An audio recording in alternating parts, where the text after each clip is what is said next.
Sejam bem-vindos à Oficina de Estudos Pedagógicos número 4, né? Nós vamos tratar das práticas docentes no ensino superior. Para iniciar, rapidamente, vou fazer aqui a apresentação das nossas professoras que vão conduzir essa oficina aqui com a leitura do seu mini currículo. Bem, a professora Ana Augusta Sampaio de Oliveira é bolsista Produtividade no CNPq, nível 1D, professora adjunta na Unesp, no campus de Marília, na graduação e na pós-graduação. Ela é pós-doutora em Educação, livre docente em Educação Especial, doutora em Educação e mestre em Educação Especial pela UFSCar. É pedagoga com habilitação em Educação Especial na área de Educação Visual pela USP. É coordenadora adjunta do mestrado profissional em Educação Inclusiva em Rede Nacional, que é o PROFEI na CAPES, de 2019 a 2023. É membro titular da Comissão Permanente de Avaliação da CAPES, CPA-Unesp, e do Corpo de Avaliação Institucional. É líder do Grupo de Estudo e Pesquisa em Inclusão Social, o GEPS.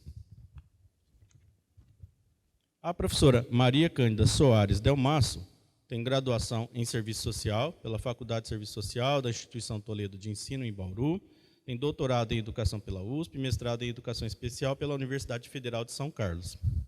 É docente do Programa de Mestrado Profissional do PROEF em Educação Física em Rede Nacional e docente do Mestrado Profissional em Educação Inclusiva, o PROFEI, também pela Unesp.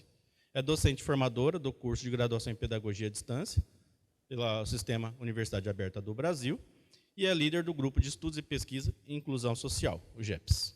Professoras Ana e Cândida, sejam bem-vindas. A oficina é toda de vocês.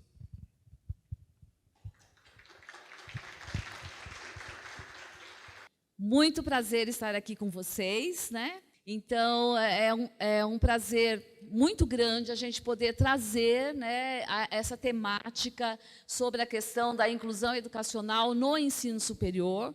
Agradecemos ao professor Júlio por ter incluído essa temática aqui neste congresso, porque é extremamente importante, na atualidade, nós, professores universitários, discutirmos sobre esses novos cenários que estão surgindo dentro dos nossos contextos de sala de aula, né? Essa diversidade ali presente. E aqui, no caso, nós vamos tratar não da diversidade de forma geral, embora ela seja importante em todos os seus aspectos, mas nós vamos focar de forma mais precisa os estudantes que são identificados como público da educação especial, que são aqueles que possuem deficiências, transtorno do espectro autista, ou aqueles com altas habilidades superdotação, que certamente vocês já tiveram contato com alguns desses grupos em suas salas de aula. Então, nós vamos focar isso e vamos trabalhar na seguinte direção. Tratar um pouco os marcos filosóficos, políticos e legais, tanto do ponto de vista internacional quanto nacional, obviamente trazendo aqui para vocês os pontos mais específicos de toda essa legislação, e mais precisamente aquilo que está vinculado ao ensino de graduação, que é onde nós atuamos. Vamos tratar também de alguns marcos conceituais, para que a gente possa compreender o que eu, inclusive, comentei no nosso primeiro dia aqui, sobre o modelo sociológico da condição humana, o que é que isso significa, e vamos tratar de alguns aspectos no campo pedagógico, tentando trazer aqui para vocês alguns indicativos das ações que a gente pode desenvolver, obviamente, o que pensar dentro desse contexto. Agora, claro, né, pessoal, é uma oficina, ela tem um tempo bastante restrito, né, adequado para esse formato de atividade que nós estamos fazendo, mas não nos possibilita uma reflexão mais aprofundada no campo pedagógico. Por isso, convido todos vocês a acessarem o curso, né, lá da CEDEP, que eu apresentei no primeiro dia, que poderá avançar um pouquinho mais nessa discussão.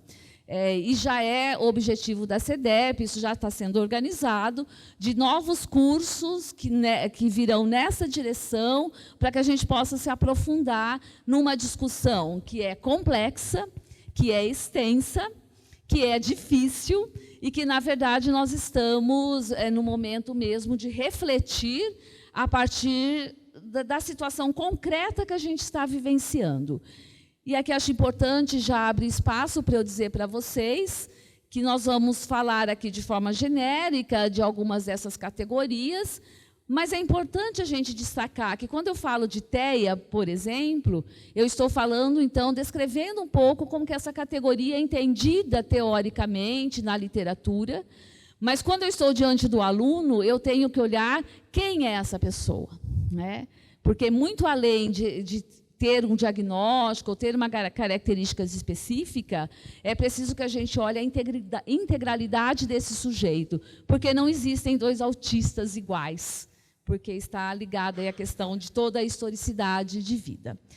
Então, desejo para todos nós, né, uma boa oficina, espero que a gente possa acrescentar algumas reflexões aí para o cotidiano de vocês. Então, eu vou passar para a Maria Cândida, que dará início à discussão.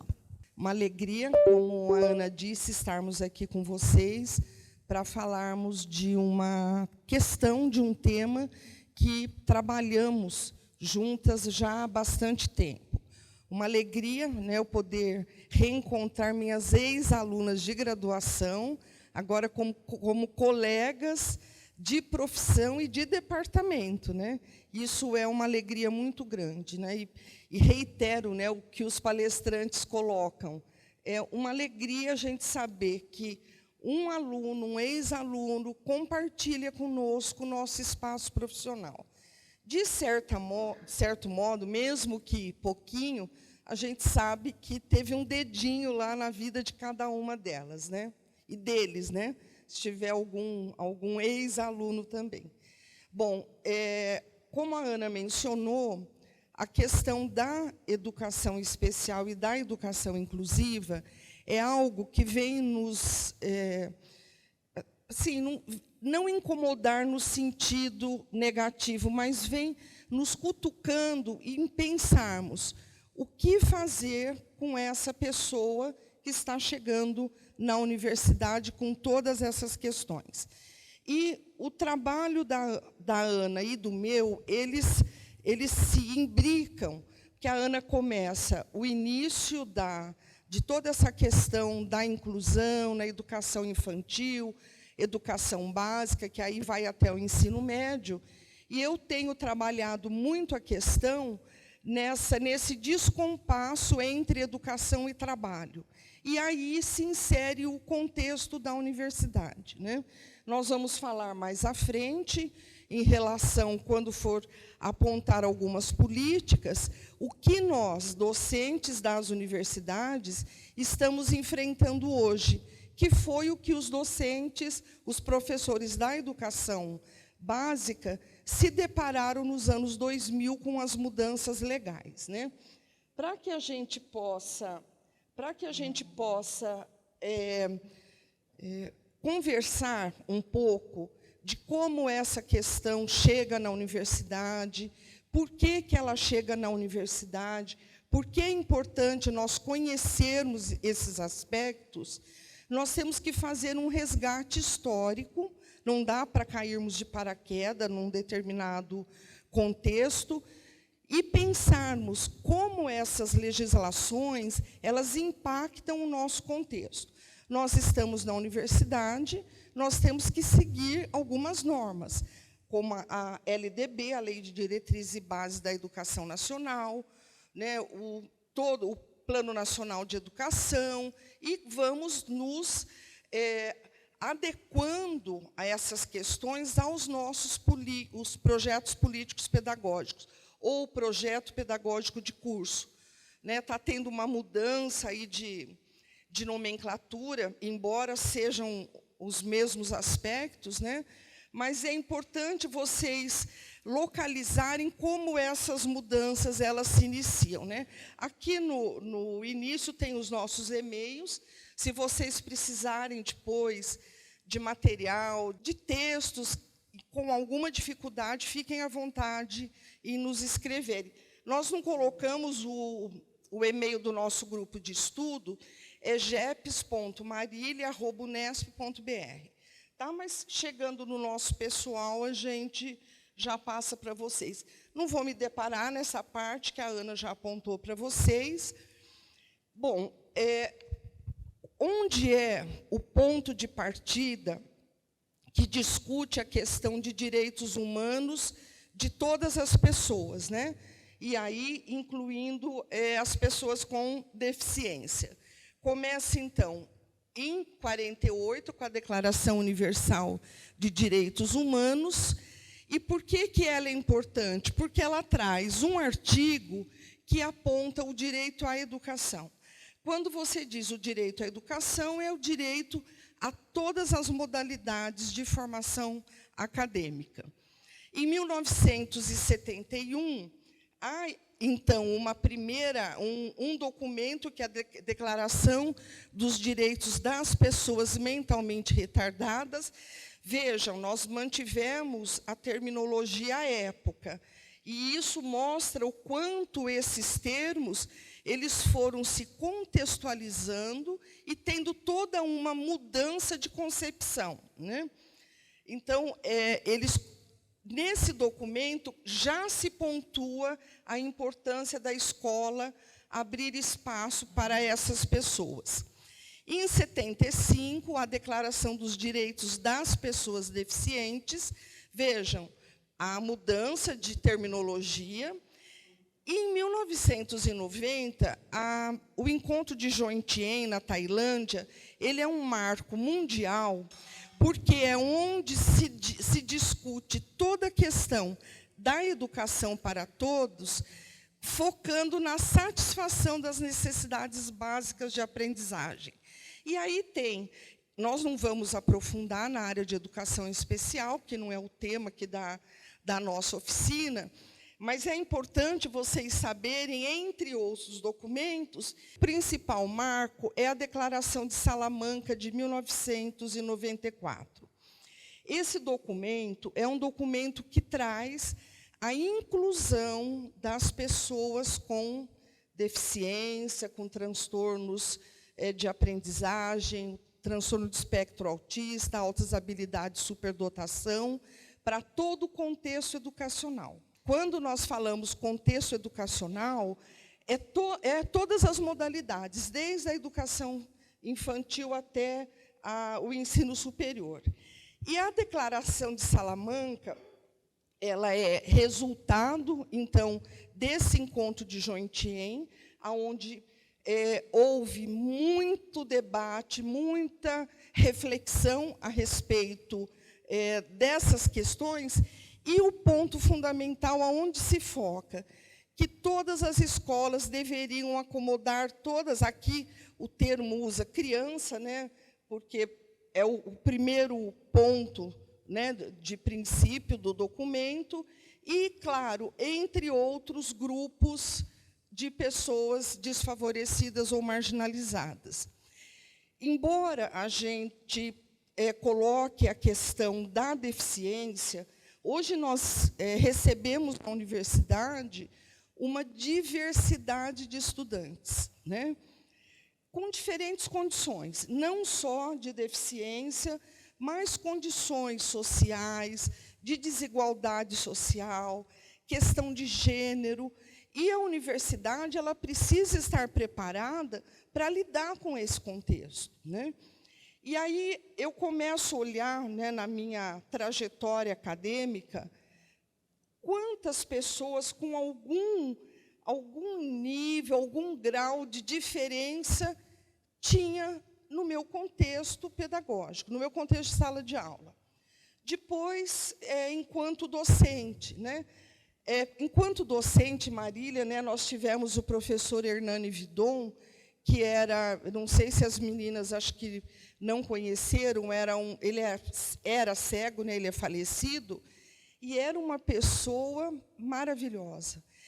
Então, eu tive, né, eu fiz um mestrado fora do Brasil antes de São Carlos, e eu tive 3 professores com deficiência no Instituto de Reabilitação. Então, eu falava, bom, se eles estão na universidade, eles tiveram, claro, condição de chegar até aí.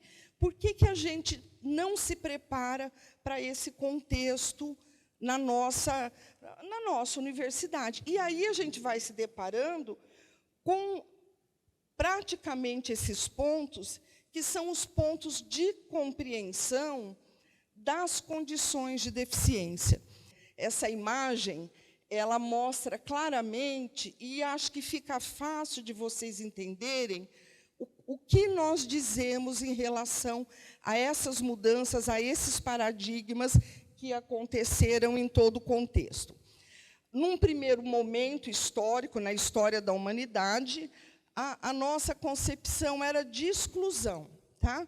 Ou seja, aqui dentro ficavam as pessoas, né, aparentemente normais, e à margem desse contexto, as pessoas com alguma diversidade. Se vocês pegarem, né, documentos bíblicos, o Vale dos Leprosos, né, e aí vamos caminhar para a atualidade. Quando nós nos impactamos, né, em 83, 84, com a questão da AIDS, nós retomamos essa mesma condição, e recentemente com a Covid. Não foi uma forma de exclusão do contexto, mas foi uma questão de isolamento total, né, da questão da doença em si. Dentro desse contexto, né, de exclusão, houve uma primeira tentativa. O que isso impactava? Os grupos dos diferentes começaram a se juntar, mas permaneciam à margem da sociedade. O segundo paradigma da educação especial, ele traz a concepção de prestação de serviços, ou seja, eu trago a pessoa com deficiência para uma instituição à parte, preparo essa pessoa e integro essa pessoa na comunidade. Era aquele momento, classe especial, entre outras condições. Ele ainda permanecia à margem de todo o contexto. A partir de 94, com a Declaração de Salamanca, nós passamos para o paradigma de suporte. O que é o paradigma de suporte? Você inclui a pessoa com deficiência no contexto e você dá todo o suporte necessário que ela precisa. E é isso que nós vamos conversar com vocês em termos de universidade. Que suporte a universidade precisa oferecer ao seu estudante que apresenta alguma dificuldade decorrente de uma condição de deficiência?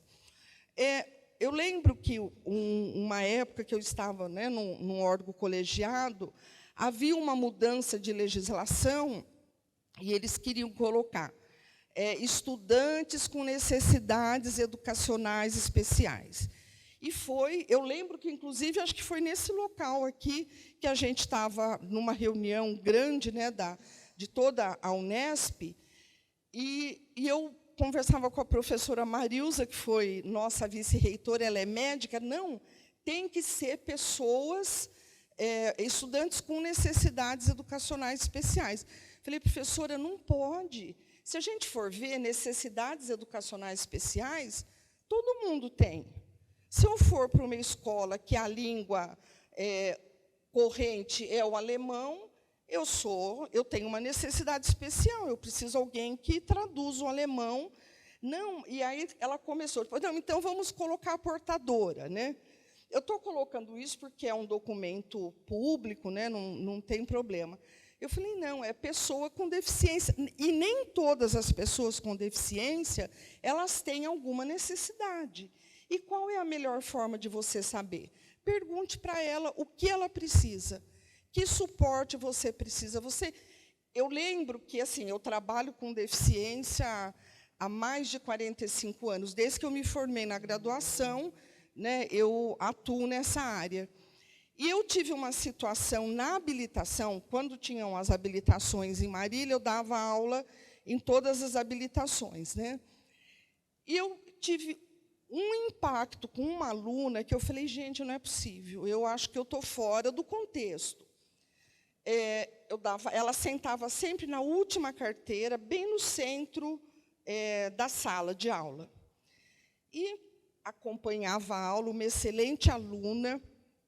No último dia de aula do semestre, ela veio, professora, você tem algum contato no Centrinho, em Bauru?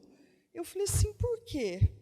É porque eu gostaria de fazer uma consulta para fazer implante coclear. Eu caí das pernas, porque o semestre inteiro eu não percebi que ela era surda.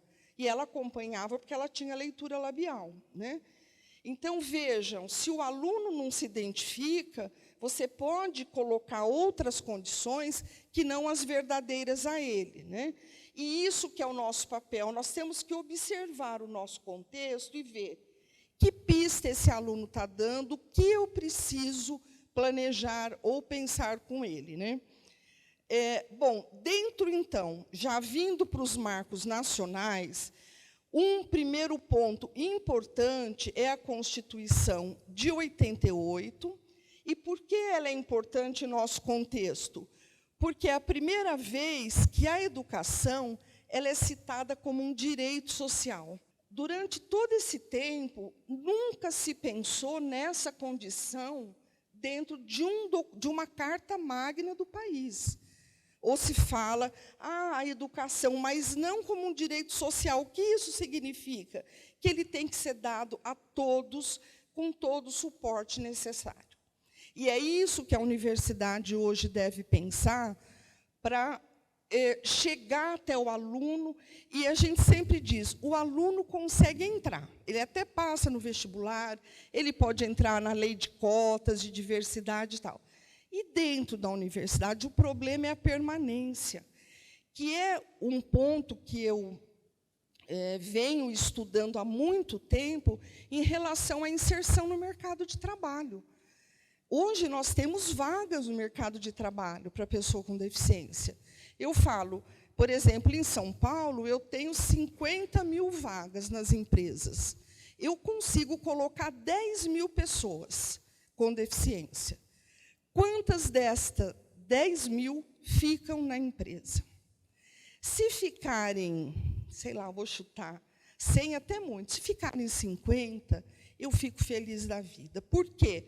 A questão não é só você inserir, é você inserir a pessoa, o contexto está preparado para receber a pessoa ter o suporte necessário que ela precisa, e ela conseguir caminhar com o seu entorno. Então, esse é o grande problema que nós enfrentamos. E essa conversa com vocês ela é importante para vocês começarem a repensar o contexto de sala de aula de vocês. Não sei se foi a Ana que comentou comigo, acho que foi do aluno da agronomia, não, da veterinária, né? Que nunca se pensou, e se ele vai para o campo, vai lá atender os animais, e se eu tenho um aluno que usa cadeira de rodas? O que eu faço? Veja, aí, acho que foi, né, Ana, você que comentou, né? Gente, isso a gente tem que pensar em N situações. Como que ele faz? Como a professora Amanda colocou ontem, né, que ela recebeu uma aluna anã em sala de aula. Como a universidade ela é muito lenta para mudanças, a aluna acabou optando por ir por outro espaço. Mas eu até tentaria várias adequações naquele espaço para ela não sair. Monta um tablado, não é perfeito, tudo bem. E a melhor forma de nós fazermos isso, a gente vê, tem um termo, né, na área de reabilitação que chama tecnologia social, que é antes da tecnologia assistiva, que são as adequações que o indivíduo, a família, o seu contexto monta para essas pessoas, né? Aí a Constituição, ainda de 88, ela coloca como ponto, né, no artigo 206, que o ensino será dado nas seguintes condições: igualdade de condições de acesso e permanência na escola, liberdade de aprender e ensinar, pesquisar, divulgar o pensamento, pluralismo de ideia, gratuidade, e aí todos os itens. Eu não vou ler todos, que vocês depois vocês buscam esse artigo para vocês entenderem. Veja, está tudo na Constituição. Por que nós não a executamos, né? E aí, nesse cenário nacional, caminhamos, então, para o que nos interessa em termos acadêmicos, né? Que é a Lei de Diretrizes e Bases da Educação Nacional. Veja, ela foi promulgada em 96, Salamanca foi em 94, que discutia a questão da inclusão, né, em todos os contextos. Nesse momento, a gente já estava na discussão da LDB, foi incorporada as informações da LDB. E por que essa LDB ela é importante? Porque ela é a primeira que aborda um capítulo específico para a educação especial. Até então, a educação especial ela permeava as diferentes modalidades da LDB anterior, né? Que é a 5692 de 60... Nossa, me deu um branco agora. É 5692. Que tem se não é LDB, é 7044, que as pessoas falam, LDB, então, muitos consideram, mas não é. A 5692, que é a primeira LDB, ela não aponta nada. Aparece lá no meio a questão da educação especial, né? E, nesse sentido, nos seus artigos, né, o 58, 59, o 59A, que já é uma atualização, né, da LDB, e 60, eles colocam a educação especial como modalidade de ensino transversal a todos os níveis e complementar ao ensino comum. Então, está posto na legislação. Nós temos que pensar e começar. Vamos fazer o nosso PPP? Como eu vou contemplar essa questão? E mais, nós temos a Resolução 2 de 2001. Uma coisa que muito me incomoda na legislação, todas as mudanças, principalmente na educação especial, eu sei que é mera obra do acaso, tá? Não é nada proposital, eu espero que não seja. Que todas as legislações elas são promulgadas ao fechar das portas do ano. Fim de dezembro, última semana de dezembro, que ninguém está vendo mais nada. Nós já estamos em recesso, ninguém vai ler um documento que saiu dia 27 de dezembro. Quando você fica sabendo, que nem dizem os alunos, né, já Elvis, né, já não tem mais jeito de você fazer nada. Então, é complicado, por isso que a gente tem que ficar atento, né? Então, a Resolução 2 de 2001, ela institui as diretrizes nacionais para a educação especial na educação básica. Embora ela esteja lá na educação básica, ela já, claro, prevê a sua continuidade em outros itens da educação superior.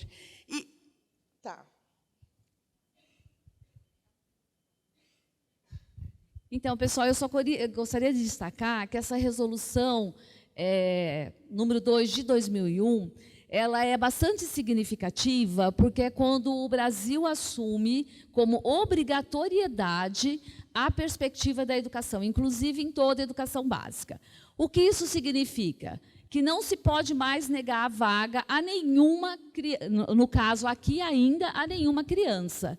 E que o lugar que ela deve estudar é o lugar mais próximo da sua moradia, da onde ela reside.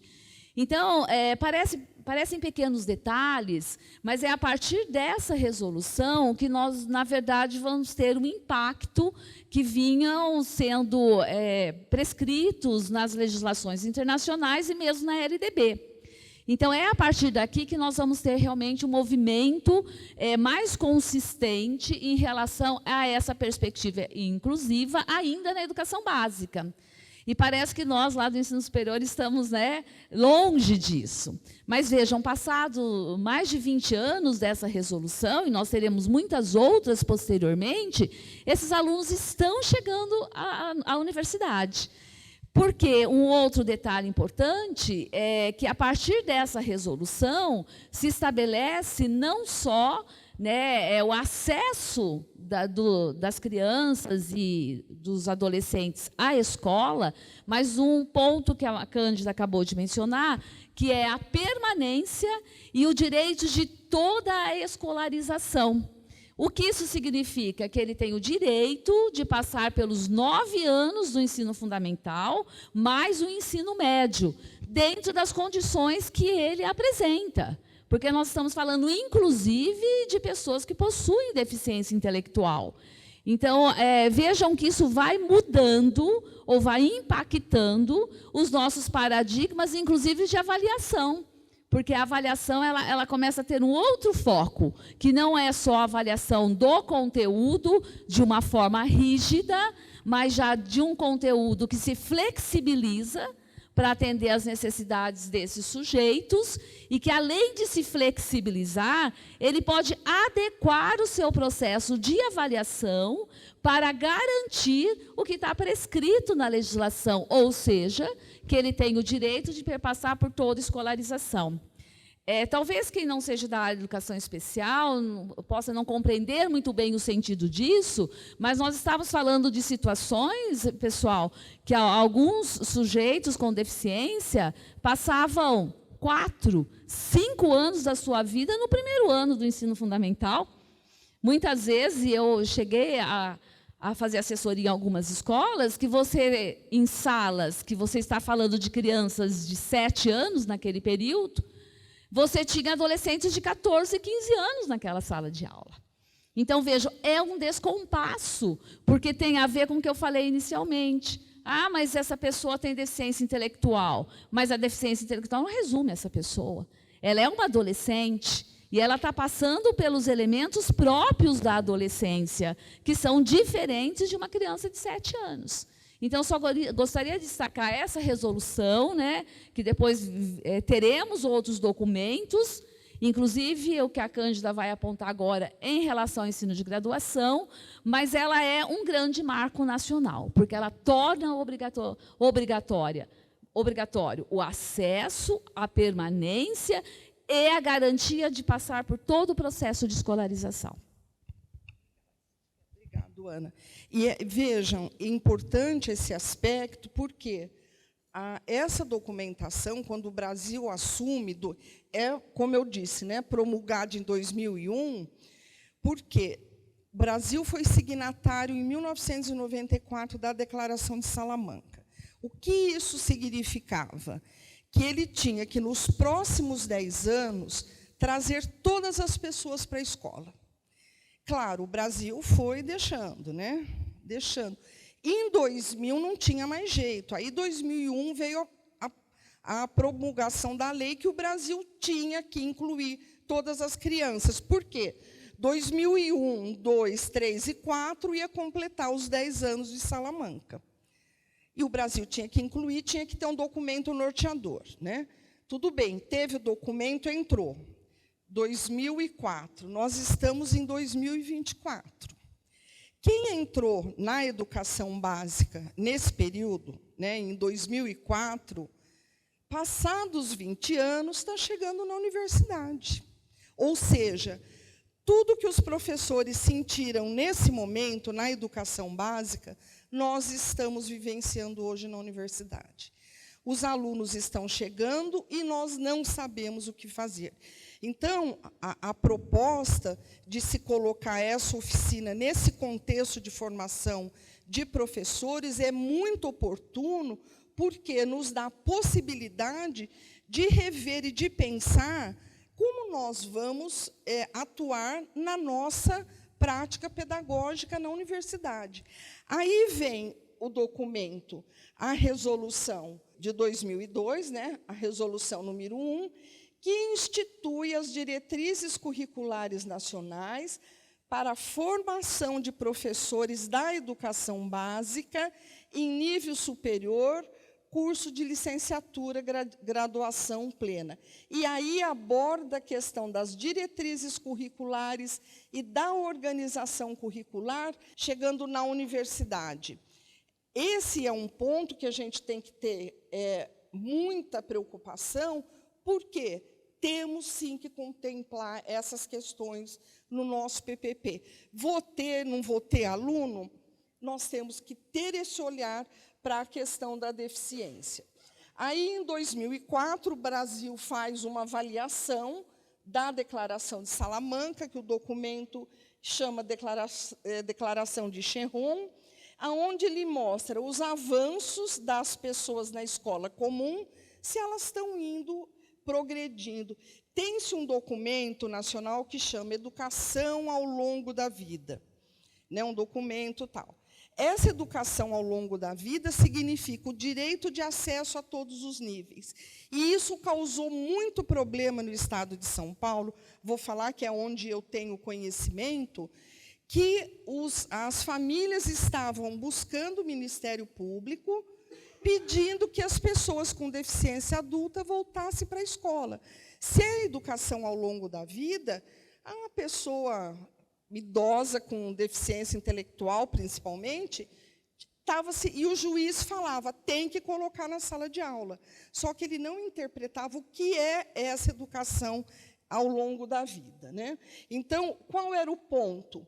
A permanência e sucesso, a precarização do serviço de educação especial e a diminuição do recurso. Então, passados 10 anos, nós continuávamos com um problema, né? Bom, aí temos a Política Nacional de Educação Especial na Perspectiva Inclusiva, em 2008, que o objetivo é assegurar a inclusão escolar de alunos, a gente gosta de usar o termo estudante, mas eu estou mantendo a legislação, com deficiência, transtornos globais do desenvolvimento, altas habilidades e superdotação, orientando os sistemas de ensino para garantir o ensino regular com participação, aprendizagem, tal, transversalidade da modalidade de educação especial em todas as questões, indo da educação infantil até a educação superior. Vejam o quanto o Brasil ele caminhou. Se nós cumpríssemos o que a legislação posta, nós estaríamos felizes. O problema é como executar uma carta. A gente tem carta de direito, mas não tem carta de fato. Esse é um grande problema. Aí vamos, então, para o Plano Nacional de Educação, que é um documento que nós seguimos em todas as modalidades pedagógicas. Nesse Plano Nacional de Educação, nós temos 20 metas, né, que visam a melhoria da educação, sendo que 4 delas estão vinculadas à inclusão dos estudantes em todas as modalidades de ensino. E aí, nesse período, é promulgada a Lei Brasileira de Inclusão, que é conhecido como Estatuto da Pessoa com Deficiência, que é com base nesse documento que o Ministério Público, que o juizado, eles têm como norte para poder exigir comportamentos e execução da universidade, né? Esse documento ele é muito importante porque ele traz, entre os seus pontos, a avaliação biopsicossocial fundamental para o contexto pedagógico. Até então, o que se considerava em relação à deficiência? Era médica, era o CID, né? A gente sempre fala, né, o CID. O que a avaliação biopsicossocial traz? O CID mais o CIF. O CID, né, o Código Internacional de Doença, e o CIF é a Classificação Internacional de Funcionalidade, onde você vê habilidades, limites, etc., né? E, claro, isso soma a funcionalidade, ela analisa o contexto. As pessoas têm muita dificuldade, às vezes até por desconhecimento, de chegar a esse aspecto, né? E, somado a isso, nós temos os objetivos de desenvolvimento sustentável, aonde solicitado que todos os contextos se adequem a essa questão, e a universidade ela precisa, sim, estar ligada a isso, sendo que a meta principal, assegurar a educação inclusiva, equitativa e de qualidade, e promover a oportunidade de aprendizagem ao longo da vida para todos. Aí começam os nós. O que é esse ao longo da vida? Não significa que eu vou pegar uma pessoa com uma determinada deficiência que não é alfabetizada e colocar na primeira, segunda série. Então, a gente tem que ter essa concepção do que, ao longo da vida, é dar a possibilidade que ele se desenvolva em todo esse período. Esse objetivo ele é fundamental para somar com os outros 16. Será que nós estamos no caminho correto para pensarmos essa questão? E aí nós trazemos, a partir do movimento mundial e declarações internacionais, o Brasil assume a perspectiva da educação inclusiva em todas as etapas da escolarização e formação. A educação inclusiva chega na universidade. Vivenciamos hoje o que a educação básica se deparou nos anos 2000, o que eu disse para vocês há pouco. Nós estamos começando na universidade a discutir essa questão. Nós precisamos refletir. É problema nosso? É problema nosso, porque somos docentes, nós temos o quê? Que nos preparar para receber o nosso estudante. Quando você muda de disciplina, você tem que estudar a nova disciplina, o novo conteúdo. E, claro, pensando em quem está na sua sala de aula. E agora você tem que pensar esse estudar o novo conteúdo usando toda a possibilidade de acessibilidade para que o seu estudante realmente ele aprenda. Então, frente a essas questões inovadoras na universidade, está o olhar do docente para a sua prática pedagógica. E se nessa prática eu estiver com estudantes com deficiência ou algum tipo de limitação que impacte o processo de aprendizagem? Então, qual é a nossa proposta dentro desse contexto? É nós olharmos para a nossa prática e como a minha prática está atendendo o meu estudante.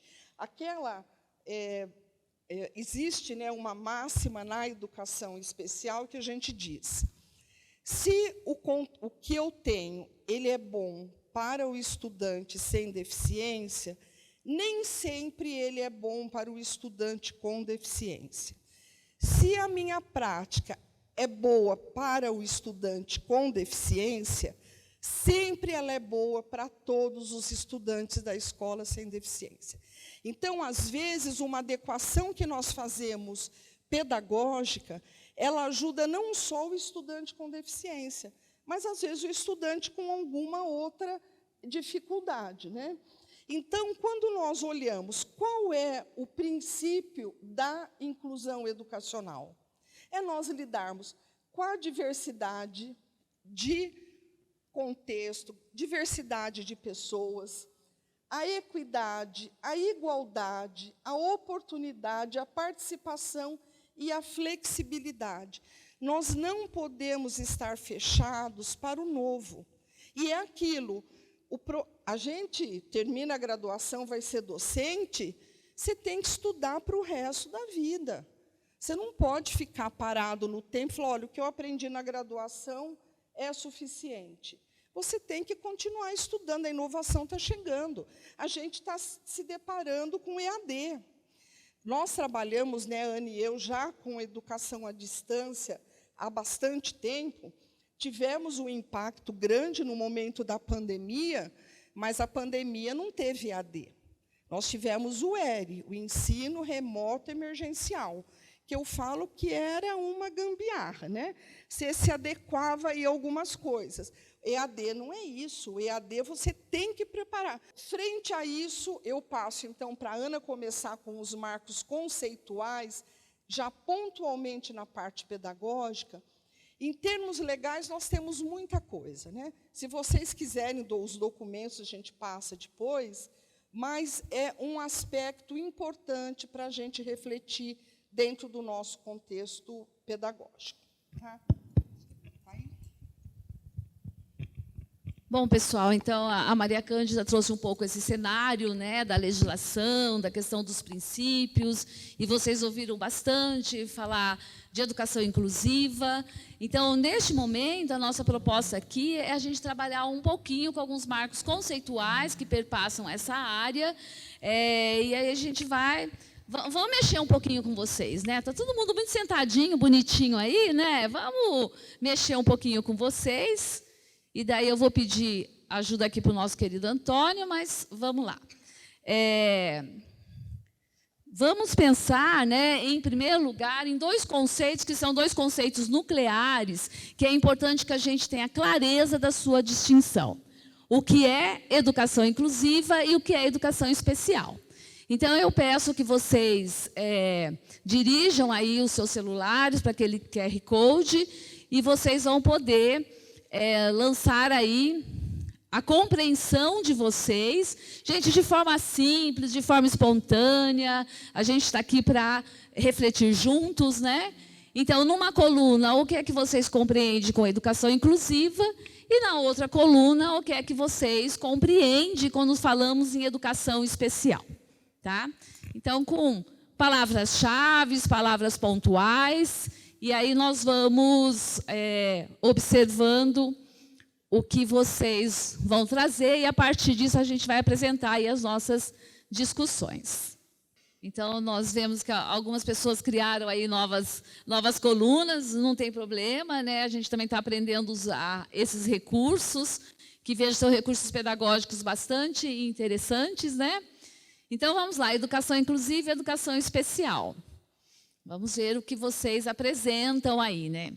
Então, educação inclusiva no campo do direito, de adaptar instrumentos, reflexões para a educação e servir a todos, acesso, universalidade, direito, um ensino para todos, incluir a pessoa com necessidades especiais junto aos demais.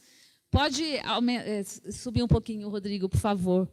Educação é capaz de alcançar todos os estudantes de forma satisfatória, educação para todos, possibilite a pessoa com necessidade de acesso, né? Mais um pouquinho, Rodrigo, para eu ver a primeira coluna. Incluir pessoas com deficiência em ambiente que os demais também dando contribuições para recebê-los, dar condições de aprendizagem para todos. Ok. Desculpem aqueles que eu não li, mas nós vamos percebendo, né, que o conceito aí de educação inclusiva, ele parece que está se consolidando, sim, no nosso pensamento, como aquela ideia de direito de todos a acesso a todos os bens públicos, sendo a universidade um deles, né, um espaço educativo da maior importância, eles também têm acesso a isso. Bom, vamos pensar um pouquinho, então, no outro conceito sobre educação especial. Agora, outra coluna, Rodrigo, por favor. Então, vocês já estão peritos em educação inclusiva, pessoal. Então, pelo menos do ponto de vista, né, conceitual, do princípio, acho que nós estamos aqui tendo clareza do seu significado e do que e da sua importância. Então, acho que nós estamos aqui combinados, digamos assim, que todos nós acreditamos nesse direito. Porém, assegurar um direito não é algo simples, né? E traz consequências para a forma como nós nos organizamos na universidade, seja em todas as instâncias administrativas, pedagógicas, em sala de aula. Então, o que é educação especial? Então, é uma adaptação para o aluno, adaptação, traçado dos indivíduos com isonomia, ok, que garante o pleno direito de todos, proporcionar qualidade de ensino. É uma prática pedagógica que visa assegurar a efetivação da educação inclusiva. Pode passar, Rodrigo, por favor. Instrumentos e metodologias dedicados e personalizados à especificidade de alguns indivíduos. Uma educação pensada para as pessoas com necessidade especial.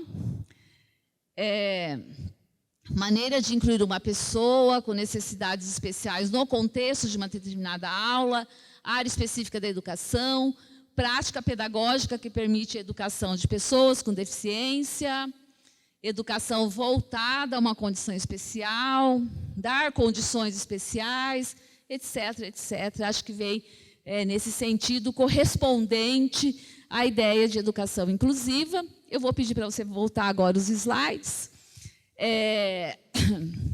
Que é vocês pensando a educação especial como uma forma, né, de garantir esse direito às pessoas que possuem deficiência. Então, parabéns, grupo, vocês estão muito bem, já estão aptos a receber esses alunos, né? E pensar como fazer nos nossos contextos. Vejam, a gente gostaria de fazer uma distinção, que ela é uma distinção importante, porque a gente observa que há certa confusão conceitual sobre educação especial e educação inclusiva. Então, quando falamos de educação inclusiva, nós estamos falando de todo e qualquer aluno, né, de qualquer grupo distinto, seja de etnia, seja de religiosidade, seja de cultura, seja qual for, né, a condição deste aluno, a educação inclusiva é aquela que vai pensar no ensino para a diversidade. Eu tenho que pensar que a minha sala de aula hoje apresenta alunos diversos e eu preciso responder às necessidades diversas desses alunos. A educação especial, ela já é mais específica. Nós estamos falando de serviços de apoio especializados, vão buscar recursos, estratégias metodológicas e etc., para eliminar as barreiras que possam obstruir o acesso ao conhecimento científico. Porque, vejam vocês, uma coisa é eu pensar que na minha sala de aula eu tenho essa diversidade que eu mencionei e que eu tenho que ter uma aula flexível para atender a estes alunos. Outra coisa é eu pensar quando eu tenho um aluno surdo na minha sala de aula, né? E que usa uma outra língua que é a Libras. Então, vejam, vocês sabem Libras? Alguém aqui conhece? Eu também não, viu, gente? Faz 30 anos que eu estou na educação especial, o André conhece.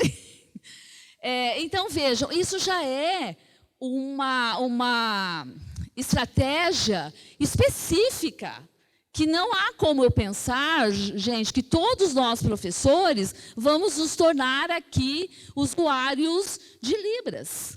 Então, eu preciso do quê? Do suporte da educação especial. Então, eu preciso, no caso que eu estou aqui mencionando, no mínimo, de um intérprete de Libras, que é aquele que vai fazer a transcrição da minha fala para o aluno surdo, né? Então, isso é uma providência que precisa ocorrer no âmbito da administração da universidade. Porque não sou eu, professor, que vou sair por aí contratando um intérprete, mas é uma providência da universidade, diante de uma necessidade que se apresenta. Porém, é importante que a gente mencione, nesse exemplo, que o fato do sujeito ser surdo já nos traz aqui uma outra dimensão, que a sua aprendizagem se dá muito mais por via visual, experiencial, uma vez que ele tem uma via, que é auditiva, que impede a ele a compreensão daquilo que nós falamos. Então, eu preciso, enquanto professor, na minha sala de aula, além de ter um intérprete, eu pensar numa forma de trabalhar o meu conteúdo que seja mais visual, que seja mais experiencial, que seja problematizadora, para que ele possa, assim como o outro, compreender os conceitos que eu estou trabalhando na minha sala de aula, dentro do meu campo científico. Porque, vejam, se na educação básica, como eu falei para vocês, eu posso ter um aluno que perpasse a escolarização, sem necessariamente alcançar todos os conteúdos, no ensino superior é diferente. Porque eu estou formando profissionais, né? E eu preciso garantir que ele acesse aquele conhecimento específico da minha área de conhecimento, porque ele vai exercer uma profissão. Então, por isso que eu preciso pensar nas estratégias, né? Na forma como eu vou possibilitar a esse sujeito acessar aquele conhecimento. Então, isso estaria mais nas nossas mãos, enquanto professores, numa perspectiva inclusiva. Eu vi que em uma das oficinas vocês usaram o mapa conceitual. É uma estratégia para o aluno surdo, porque ele possibilita estabelecer conexões entre grandes conceitos, entre núcleos conceituais. Então, esse é apenas um exemplo para esclarecer a vocês que a educação especial, ele tem, então, esse papel de suporte, né? De dar a nós, professores, no contexto comum das nossas aulas, o suporte necessário para aquele aluno que possui uma condição diferenciada. Porém, é importante que eu diga também que nem todo aluno surdo é usuário de Libras. Eu posso ter um aluno surdo que é usuário de implante coclear, que é usuário de aparelho de ampliação sonora, que faz leitura labial. Pô, professora, mas como é que eu vou saber? Gente, nós estamos trabalhando com adultos. Às vezes eles não parecem tão adultos, né? Às vezes não parecem tanto, mas eles são, né? Uma estratégia é a gente perguntar a ele. Perguntar a ele qual a necessidade que ele precisa da minha disciplina. Por exemplo, eu tenho uma aluna com TEA. A primeira providência que eu fiz enquanto professora é sentar com ela e dizer qual é a sua necessidade. O que é que eu posso fazer para contribuir com o seu processo de estudo, de acesso ao conhecimento, além, é claro, de a gente ter aí suporte dentro das comissões internas de acessibilidade que todas as unidades da Unesp devem ter. Tá? Bom, claro. Bom, nesse semestre, logo nas primeiras aulas, eu busco conhecer quem são essas pessoas que estão ali. E aí, no primeiro dia, eu tenho uma aluna com deficiência auditiva que faz uso de aparelho, mas ela não estava na primeira aula. E a sala me falou sobre ela, falou, professora, nós temos uma aluna que tem deficiência auditiva, e aí você precisa se atentar aos vídeos. Caso você for trazer algum vídeo, algum filme, tem que ter legenda. E também, professora, você não pode ficar andando na sala, porque se você andar, ela faz leitura labial, ela vai ter dificuldade de acompanhar o que está sendo debatido. Então, foi interessante que a própria sala foi me trazendo ali algumas questões muito tranquilas, assim, sabe? Muito simples, para que ela pudesse, de fato, ali participar, né, da aula. Então, perfeito esse teu exemplo, né, que nos demonstra que, às vezes, a gente pensa complexo demais, porque o assunto mas a situação que eu tenho que resolver ali na sala de aula, às vezes, é uma coisa mais simples, mais pontual. Só relatar um caso, eu também tenho um aluno, Luciano, um menino extremamente inteligente, e a gente fazia laboratórios de circuito, e ele nunca conseguia entregar a tarefa do laboratório de circuito. E eu sempre ficava observando, tem dificuldade? Ah, não, está tranquilo, professor, está tranquilo e tal. E aí, no dia da P1, isso foi ano passado, no dia da P1 ele estava com uma lupa, ele foi fazer a prova de lupa. Aí eu falei para ele, mas Luciano, ele usa óculos. Ele falou, professor, eu tenho uma cegueira tremenda. Eu falei, mas você nunca me falou? Ele falou, eu tenho um problema em falar e tal. Então ele não entregava a tarefa porque ele não conseguia enxergar, porque os dispositivos são micros, né?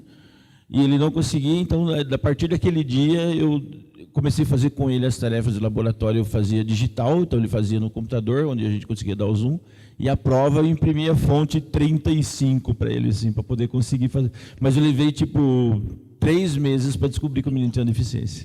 Este é um problema que nós temos que resolver na universidade. Qual seja, né? Muitas vezes a gente vai percebendo pela observação, quando, na verdade, a gente precisa ter essa informação. E hoje nós já estamos tendo, dentro do contexto, né, até da matrícula, a identificação desses sujeitos, porque, às vezes, pessoal, eles não querem se identificar, porque eles ficam constrangidos. Por que ficam constrangidos? Porque eles estão dentro de um espaço que nem sempre foi acessível a eles, né? Nem sempre foi acolhedor. Então, é necessário que a gente, cada vez mais, aprimore os nossos elementos de identificação desses sujeitos, mas também com muita cautela, considerando aí, como fala, a lei de proteção de dados, porque ele também não quer que se chegue numa reunião, por exemplo, do conselho de curso, e diga, olha, fulano do segundo ano de química é assim. Então, a gente tem que ter muita cautela como a gente lida com esse processo de identificação. E observação, como você bem disse, e veja que o próprio aluno te indicou. Olha, professor, preciso, né, ampliar para que eu possa resolver aí o circuito que está sendo proposto. Fala, colega. Bom dia. Eu não sei se é bom ou ruim, mas sou casado com psicólogo. E a gente discute Olha, muito... nem sempre é bom, né? Mas A enfim. gente discute muito esses aspectos de transtornos, né? Tem conhecidos de escolas de ensino médio que têm alguns desafios, né, com relação a esses aspectos, mas eu gostaria de saber o seguinte: em alguns casos, o aluno pode não querer revelar, né? E como é que nós podemos diagnosticar, por exemplo, um TDAH, né? TAB, eu sou TAB, Cleginaldo, sou TAB. Eu levei 2 anos de análise para descobrir esse diagnóstico. Então, como é que a gente faz? Não seria interessante a gente ter isso aí quando o aluno se inscreve no vestibular, ele já colocar e ter um laudo nosso da faculdade comprovando esse tipo, para que a gente, o professor, né, quando ele já de antemão conheça o transtorno, ele já possa se preparar, porque às vezes o aluno pode não falar. Exato. E aí a gente não vai conseguir, como a gente não é especialista da área, a gente não consegue detectar esse transtorno, entendeu? Exatamente, mesmo que seja. Eu sou especialista da área, mas eu sou pedagoga, gente. Eu não faço diagnósticos. Né? Eu não tenho os instrumentos técnicos para fazer diagnóstico. Então, é o que eu acabei de falar, né? A universidade está aprimorando esses processos de identificação para que vocês possam ter conhecimento dos alunos que estamos recebendo em determinadas condições. Em relação à aluna que eu mencionei, que ela tem TEA, eu recebi essa informação da comissão lá de acessibilidade dentro do meu campus. Mas vejam, gente, muitas vezes o diagnóstico em si não é suficiente. E para nós, professores, não se esgota só na questão do diagnóstico, porque a gente pode ter pessoas muito diferentes com os mesmos diagnósticos, que se organizam de forma diferente. Por isso, eu vou falar uma coisa assim, geralmente não gosto, tá, gente? Mas sou pedagoga, sou professora, né? Então, vocês também são, nem todos da área de educação, mas a nossa observação como professor é muito importante, porque às vezes o sujeito nem tem o diagnóstico. Vocês podem dizer assim, não, mas é um adulto, ele não tem diagnóstico. Pode acontecer. Vocês devem estar acompanhando aí quanto diagnóstico de adultos em relação ao TEA, né, ao espectro do autismo, que está chegando agora, às vezes pessoas com 40, 50 anos que estão sendo diagnosticadas sobre isso.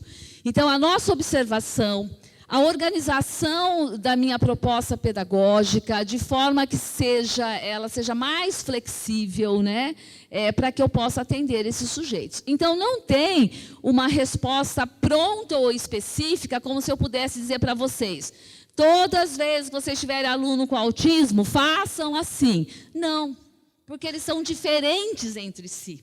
Às vezes, o que une esse grupo é só a característica diagnóstica, mas a forma de funcionamento deles é diferente. O que não é diferente entre nós, gente. Todas as mulheres são assim. Não, não são. Aliás, você sabe muito bem como as mulheres são complicadas, né? Nós somos mesmos, né? Então, não dá para saber como agir. Eu preciso olhar para esse sujeito enquanto unidade, né? Como é que é o seu funcionamento. Um outro aspecto que a gente vai também discutir da mesma forma que aqui fizemos é o conceito de deficiência. Vejam se vocês estão conseguindo pegar também. E a pergunta é, o que vocês entendem sobre deficiência? Vocês conheciam o Padlet? Vocês já usavam essa ferramenta? Já, né? É uma ferramenta muito legal para vocês usarem em sala de aula. Talvez até para identificarem alguma questão, né? É facílimo, ele é free, aberto, vocês... Acho que a gente até tem, não tem matéria na Unesp? O Padlet como... porque quando a gente entra lá no nosso e-mail, no Google, que tem todos aqueles aplicativos, do Drive, tal. Se vocês baixarem até, o fim tem várias ferramentas que a gente pode utilizar como recurso em sala de aula, né? O Mentimeter vocês conhecem, aquele nuvem de palavras, né? A gente ia até fazer, nós trouxemos o Padlet, que é uma outra ferramenta, e assim, por quê? Ana, enquanto você está vendo aí, eu vou... por que é importante, né? nós temos que trazer a tecnologia a nosso favor. É aquilo. Usou o chat GPT, usou. Mas como que a gente pode trazer positivamente o chat GPT para dentro do nosso contexto? Então, a hora que você aplica essa ferramenta, né, o Padlet, ele não tem como entrar, sair daí, entrar lá no chat GPT, fazer alguma coisa. Então, mas ele usa o celular, que é o que ele gosta, entendeu? Então, a gente tem que começar a lidar com esse conceito de tecnologia do chat GPT, e entre outras ferramentas, né? A gente já tem ferramentas que, por exemplo, você dá uma atividade para o seu aluno, ele usou o chat GPT, você tem uma ferramenta que você passa o trabalho. Quem é da área de IA, né, que nem o Cleiton, irmão do Cledir, não é brincadeira, gente, que eu nunca mais vou esquecer seu nome. Você tem ferramentas que mostram que foi inteligência artificial generativa que fez aquilo. E agora você tem uma outra ferramenta que humaniza a resposta, que fica mais difícil se identificar. A gente está lidando com esse problema na especialização, né, Aline?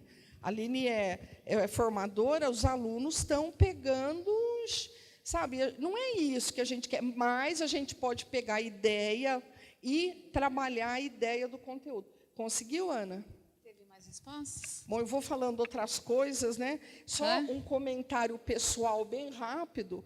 Quando eu fiz o mestrado nos Estados Unidos, eu tinha dificuldade. Claro, né, você está numa universidade, eu não consegui ouvir o professor, anotar e fazer tudo.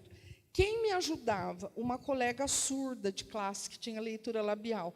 Na época que eu fiz, ainda não tinha toda a tecnologia, eu levava carbono e sulfite, tudo que ela... E eu gravava a aula. Ela anotava, e eu pegava o papel carbonado em casa, ouvia o áudio da aula, e aí eu construía o meu conteúdo para eu poder estudar. Então, vejam, né, como a deficiência é deficiência para quem e para qual contexto, né?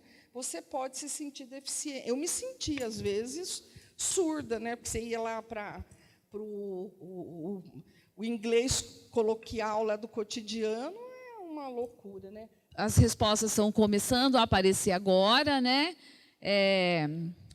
Então, por exemplo, é uma característica especial do indivíduo, fora do espectro ordinário, que o torna diferente e necessita de cuidados extraordinários. Pode ser compreendida como a falta de habilidades biopsicossociais que afetam determinados indivíduos. Desenvolvimento atípico em alguns aspectos, mesmo com adaptações, apresentada como uma limitação para a ação do sujeito no ambiente. E aí não vou nem ler do TEA, porque TEA a gente precisava de um curso específico sobre TEA. Então, Rodrigo, por favor, voltemos à tela, né, para a gente poder discutir um pouquinho com vocês. Vejam que não está incorreto, não está incorreta a percepção de vocês, que nós estamos falando de indivíduos que possuem algumas condições diferenciadas. Entretanto, eu vou complicar um pouquinho essa discussão, porque dentro da literatura, né, nós temos alguns autores que não vão considerar as condições de deficiência ou de transtorno como condições atípicas, né, mas como uma forma múltipla do desenvolvimento humano. O que isso significa? Que nós sempre tivemos na história da humanidade pessoas com deficiências e pessoas sem deficiência. Então, essas questões têm sido discutidas amplamente. Eu estou falando de um autor da década de 20, né? Não estou falando nada muito atual, mas que esses estudos foram se intensificando. E hoje nós temos, então, a descrição na literatura sobre o modelo sociológico sobre a condição humana, e que eu vou comentar um pouquinho aqui com vocês. Porque, veja, não é desconsiderar que existem condições diferenciadas que precisam de apoios diferenciados. Entretanto, né, autores como Vygotsky, o que ele vai nos apontar? Que as condições humanas elas são divididas em dois grandes grupos de condições. A condição primária, que é de origem biológica, e a condição secundária, que é a origem social ou do nosso contexto. Ou seja, todos nós temos uma condição específica que nos identifica como seres humanos, questões da nossa hereditariedade, mas isso não sintetiza o que nós somos. Nós somos muito mais pessoas que desenvolvem as suas condições dentro dos contextos históricos e culturais do que meramente biológicos. Eu vou citar um exemplo, quem já me ouviu antes já ouviu esse exemplo, mas eu acho ele muito elucidativo, que é o seguinte: qual é o pensamento, né, deste autor? Vejam, a nossa condição, nosso substrato biológico, ele não nos permite voar. Ninguém aqui, né? Se alguém conseguir, é uma excepcionalidade, daí sim. Mas se eu disser para vocês, eu vou voar para Marília, ninguém vai rir de mim. Porque vocês sabem que eu não posso organicamente, mas a humanidade, ela construiu um instrumento, que é o avião, o helicóptero, qualquer outra coisa, no qual me permite voar. Então, eu sou capaz de superar um limite da minha condição humana por meio de instrumentos que são instrumentos sociais, que são instrumentos históricos, né, que foram construídos pela humanidade.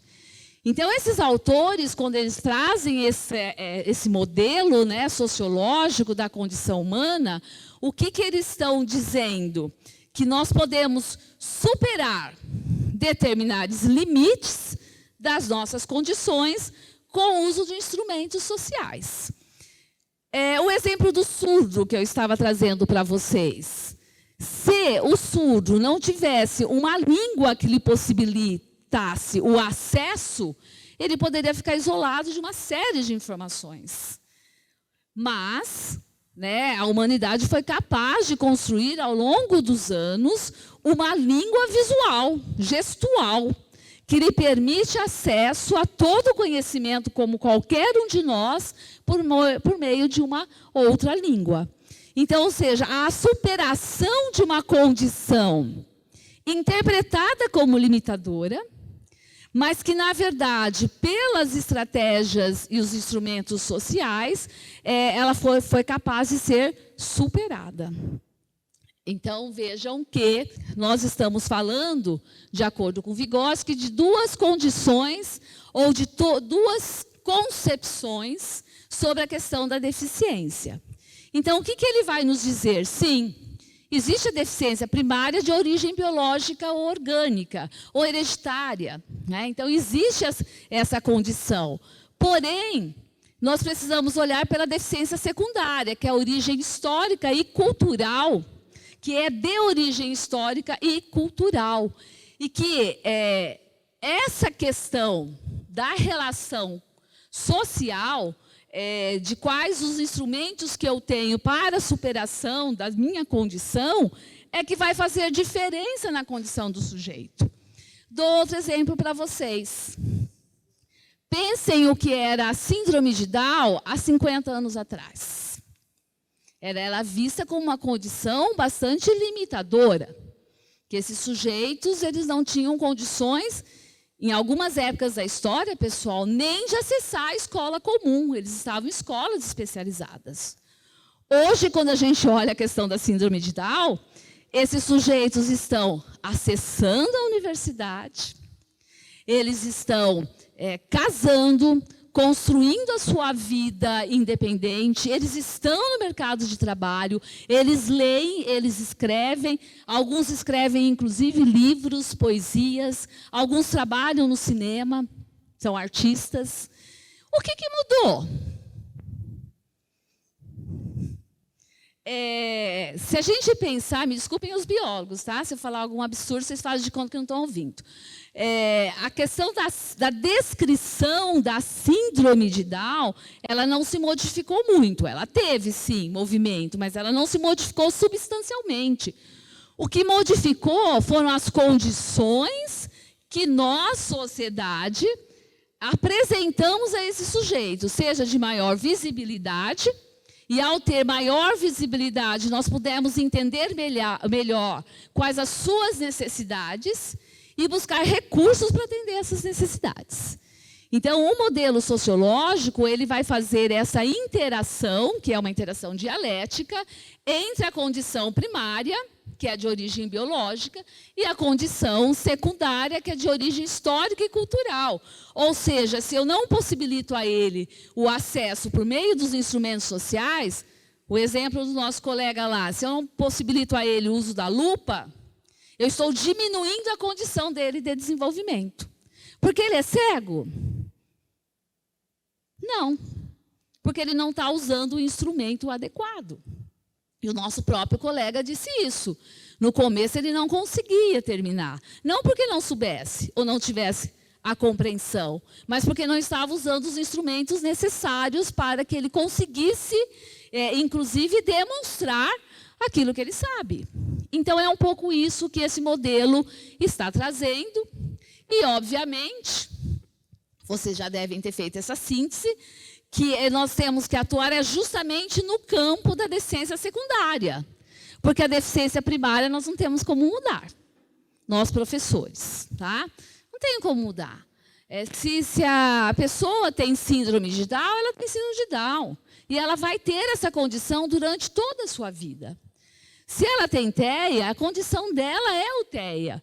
E essa condição vai estar presente ao longo da sua vida.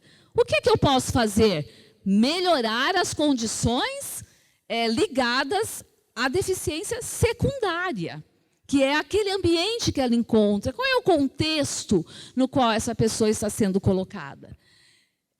Se ela tiver aquilo que ela precisa dentro do contexto, eu vou curar a condição de TEA? Não. Eu só vou dar condição para um melhor desenvolvimento desse sujeito, que é o nosso papel enquanto professor, né? Possibilitar o acesso ao conhecimento. Então, o desenvolvimento psíquico, e é disso que nós estamos falando, o desenvolvimento da nossa intelectualidade, ele está ligado, então, sim, à nossa herança genética, obviamente, mas não só. Está ligado também à nossa experiência social. Como é que essa experiência social possibilita, inclusive, o desenvolvimento da minha herança genética? Porque se eu não encontro condições adequadas aqui, eu posso não desenvolver adequadamente a minha herança genética, a minha condição específica, do ponto de vista orgânico mesmo. Tá? Então, de acordo com o professor Bueno, que é um professor da PUC, ele vai dizer exatamente isso, que as condições individuais, sejam quais forem, tá? Nós estamos focando aqui essas condições, mas poderiam focar qualquer uma das nossas condições, que são condições humanas. Sejam quais forem, elas englobam sujeitos que possuem características pessoais, que conjugadas às, construídas nas, e até mesmo produzidas pelas exigências sociais, interferem no seu processo de humanização. Então, é disso que nós estamos falando, né? Como é que o meu processo de humanização, de crescimento pessoal, de crescimento intelectual, de crescimento afetivo, de crescimento emocional se dá nas relações sociais. E eles estarão em dependência com essa condição. Então, ou seja, a deficiência ou qualquer outra condição, ela não existe em si mesma, mas ela mantém uma interdependência com a historicidade humana e a cultura, constitutiva nas relações sociais entre as pessoas em determinados contextos específicos. É difícil isso no contexto da educação superior? Muito difícil. Porque muitas vezes também o nosso olhar está na condição da pessoa e não nas condições do ambiente ou nas condições pedagógicas. Agora, obviamente, pessoal, que eu espero ter tornado claro, que não é desconsiderar o núcleo biológico, não é negar a existência daquela condição, porque nós não poderíamos fazer isso. Ela é real. Não dá para dizer, ele é surdo. Não, mas ele escuta sim. Imagina que é surdo. Não. A surdez é uma condição concreta, mas não é ela definidora do desenvolvimento do sujeito. Nenhuma das nossas condições, nem as altas habilidades, são condições a priori. Né? Embora eu não possa negá-la, na verdade, eu preciso entendê-la na dialética entre o substrato biológico e o cultural. E compreendendo que a dimensão humana ela está colocada na história e na cultura, e não no biológico. A nossa condição, aquilo que somos, que conseguimos fazer, está muito mais ligado às questões socioculturais do que às questões biológicas em si. Embora eu não possa desconsiderá-la. Tá? Não posso. Elas são tão concretas quanto o contexto cultural. Tá? Eu trouxe até aqui para vocês uma indicação de um documentário, ele já é antigo, deve ter mais de 20 anos, que é Do Luto à Luta, que é um olhar sobre a síndrome de Down, que é um documentário que vai trazendo toda a vivência dos pais, da família, quando recebem a notícia que gerou uma criança com síndrome de Down, e eles vão apontando isso. Então, o vídeo está demonstrando, ele é um bibliotecário, e o conhecimento dele na hora da busca de livros ali dentro da biblioteca, e daí o entrevistador pergunta, o que você gosta de estudar? E ele vai dizer que ele gosta de estudar filosofia, que ele gosta de estudar lógica, que ele gosta de estudar matemática, que são coisas que a gente não pensaria que um sujeito adulto com síndrome de Down tivesse interesse. E, no final, o sujeito pergunta, mas como você entende a sua condição, né, de síndrome de Down, aí também tendo a questão da deficiência intelectual como um dos elementos. E ele diz, eu sou como qualquer outra pessoa. Eu trabalho, eu estudo, eu me sustento, né? Eu tenho a minha vida. Então, acho que é um vídeo que vai nos trazendo aí a aproximação do que ele é e do que nós somos também, embora não tenhamos síndrome de Down. Então, focando aí para vocês a questão do contexto, mais do que a questão biológica. A história aqui é o seguinte, são dois jovens, né, com síndrome de Down, que namoram. E observem um elemento importante. Nós estamos falando de qualquer contexto socioeconômico? Olhando esse casal, que contexto socioeconômico vocês imaginam que eles sejam? Classe média alta, no mínimo. Né? Isso faz diferença no desenvolvimento? Faz ou não faz? Vocês estão parecendo meus alunos. Assim, faz, não. Faz ou não faz? Então, vocês estão concordando comigo, né? Que a condição não é só individual, ela depende do contexto. Né? E aqui é um contexto realmente de uma classe média alta, tá? Bem alta mesmo. Enfim, mas o objetivo aqui era demonstrar para vocês o nível de reflexão desses sujeitos e até a diferença entre eles. Porque se pergunta para o Ariel, o rapaz, o que é síndrome de Down, ele fala que é a condição que ele tem, e ele diz assim, Deus não deveria fazer pessoas com síndrome de Down. Né? Ele diz assim. Então, vejam a autopercepção que ele tem da sua condição. E daí ele pergunta para a Rita, o que você acha? Ela, eu discordo. Eu discordo porque a síndrome de Down é como qualquer outra condição. Então, Deus fez bem de nos fazer.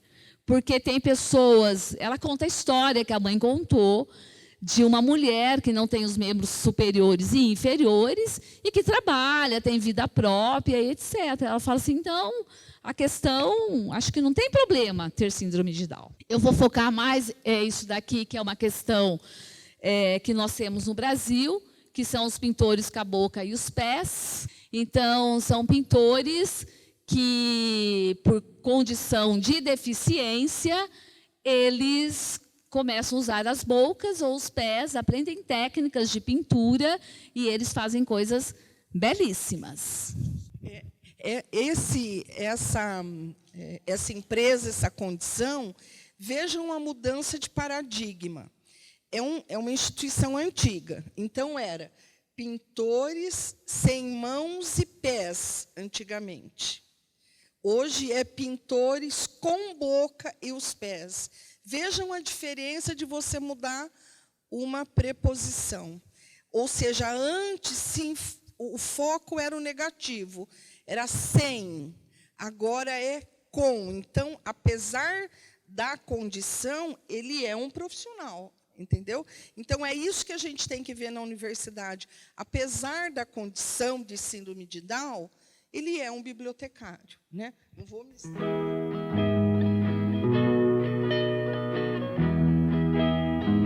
A associação é uma empresa que faz um trabalho de dignidade.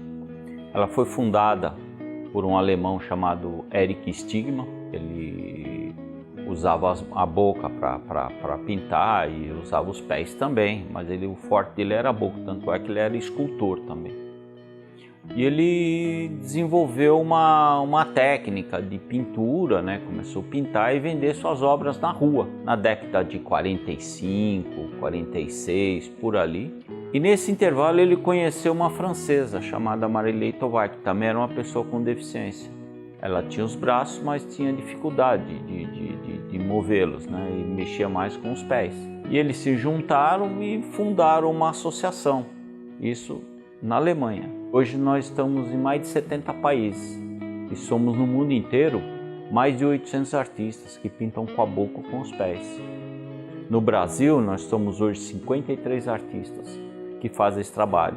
Nós produzimos nossos trabalhos, é passado por uma curadoria, é selecionado e é reproduzido em produtos. Esses produtos são oferecidos no mercado e isso faz com que reverta um benefício para a gente. No Brasil, em quase todos os estados, nós já temos artistas que têm essa capacidade de pintar com a boca e com os pés.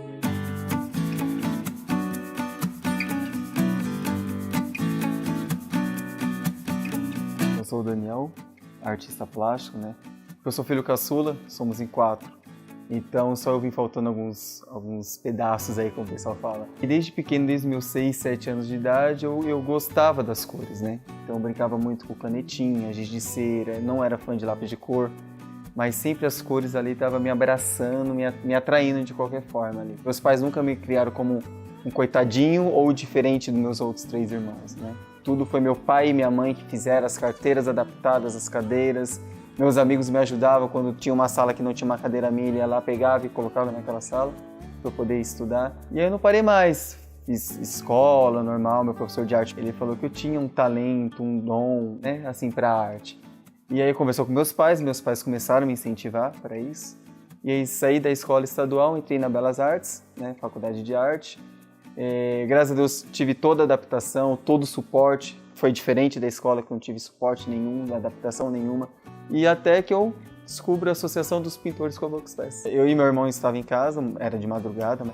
Eu era adolescente ainda, tinha que acordar cedo no dia seguinte para ir para a escola. E a gente viu o Gonçalo Borges dando uma entrevista. E pintando com a boca, pintando com os pés. Marquei de ir até o ateliê dele.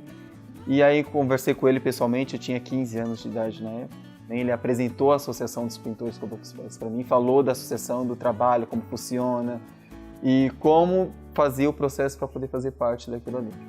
E aí minha vida muda radicalmente. Quando a gente luta, trabalha e faz parte dessa associação, e a associação começa a nos divulgar para a sociedade, nós passamos a ser mais respeitados, passamos a ter a oportunidade de expor em locais importantes, como galerias. E quando você vê um trabalho de um artista que pintou com a boca ou com os pés, ninguém sabe como é que foi executado depois de pronto, a não ser que você vê confeccionar, pintar ou trabalhar. Mas do contrário você não sabe, você não distingue se foi feito, de que forma foi feito. Hoje eu sou independente, graças a Deus. Assim, eu digo independente financeiramente, profissionalmente. As pessoas perguntam, você aceita? Eu me aceito muito, muito. Os concursos de arte que eu participo, eu faço competição ali de igual para outros artistas. Então meu trabalho é avaliado não pela forma que eu pinto, mas pela técnica que eu levo, entendeu? Porque eu participei de grandes concursos de arte aqui em São Paulo, ou fora de São Paulo também, que o meu trabalho é selecionado e o júri que avaliou aquele meu trabalho nunca me viu na vida. Né? Nunca imaginou que aquele trabalho que está ali representado é pintado com o pé ou com a boca. Nunca imaginou isso. Quando as pessoas entram no meu ateliê, não sabem se meus trabalhos são pintados com o pé, com a boca ou com a mão. A não ser quando conhece o artista. Fala, poxa, você que pinta esses trabalhos? Então a arte, ela me motivou muito e mostrou que a gente pode ser de igual para igual, profissionalmente falando. Isso é muito importante. Isso faz com que a gente tenha a oportunidade de ser incluso numa sociedade que ainda é muito preconceituosa. A autoestima dela se desenvolve quando ela vê o trabalho dela numa exposição, uma reprodução de um trabalho, além do que dá dignidade para a pessoa poder viver e desenvolver o seu trabalho, crescendo artisticamente. Eu não sabia como expor meu trabalho, né? Então eu só ficava realmente ali para dentro de casa, com meus pais, com meus irmãos, com os parentes. Eu deixei de ser o Daniel que pintava para a família para ser conhecido internacionalmente através da Associação dos Pintores Caboclos Pés. Fora o auxílio, né, a ajuda que eles dão para a gente, o suporte que eles dão financeiramente, tomando meus trabalhos para lá. E aí todo mês eu tenho uma bolsa de estudo e através disso eu consigo pagar meus cursos de arte, meus cursos de pintura, consigo me sustentar, ter a minha vida pessoal também. Tenho esse trabalho paralelo que é palestrante motivacional, que é onde eu também acabo ganhando por fora, entendeu? Não tem nada a ver com a associação, é uma coisa, trabalho meu mesmo, sozinho. Eu já participei de grandes concursos de arte, tem vários trabalhos meus em catálogos de arte, grandes museus. Recentemente estive expondo na Turquia, meu trabalho foi até a Turquia, participei. Eu fui o único artista convidado da associação para representar toda a associação do mundo todo lá na Turquia. Então a Associação dos Pintores Caboclos Pés abriu milhões de portas para mim. Olha, o artista ele tem que estar presente em todos os lugares, mostrar quem ele é.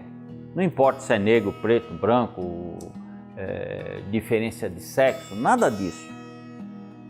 O que importa é a qualidade do trabalho. Como uma pessoa hoje na sociedade, ele tem que estar presente, ele tem que mostrar sua cara, dar sua cara a tapa. Quantas vezes eu escutei, coitado, é um deficiente. Pô, mas você sabe da minha condição? Eu tenho meu próprio carro, eu tenho uma casa própria. Tudo isso foi um trabalho de persistência e evolução para mostrar para a sociedade que a nossa capacidade é tanto igual quanto qualquer pessoa, ou até maior. A pior barreira que existe não é a barreira arquitetônica, é a barreira da sociedade. Essa é a pior. A arte, em geral, eu acho que ela mexe muito com a sociedade. Na verdade, eu acho que a arte educa muito. Eu não defendo só a minha arte, que é o desenho e a pintura. Tem pessoas que gostam de fazer poesias, tem pessoas que gostam de atuar em teatros, novelas. Então a arte, ela move muito as pessoas, ela mexe muito com as pessoas. Se falar assim, se eu tirar tudo de você de desenhar e de pintar, eu falo, então não sei o que fazer da minha vida. Então a arte para mim é tudo hoje.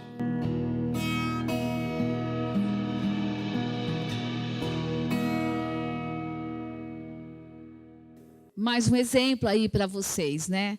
Vocês pintam telas como eles? Não! Então vocês vão concordar comigo de novo, que essa não é uma condição biológica ou orgânica. Essa é uma condição do contexto, da possibilidade. E vejam que o menino fala bem isso, né? Fala assim, meus pais não me criaram como um coitadinho. Ninguém me tratou como um deficiente. Me trataram como Daniel, que não tem lá os braços, né? Que precisa de algumas adaptações, mas que é uma pessoa como qualquer outra, no sentido, né, ampliado aí do processo de humanização. Ai, que bom, vocês estão tudo concordando comigo, né? Sem polêmicas.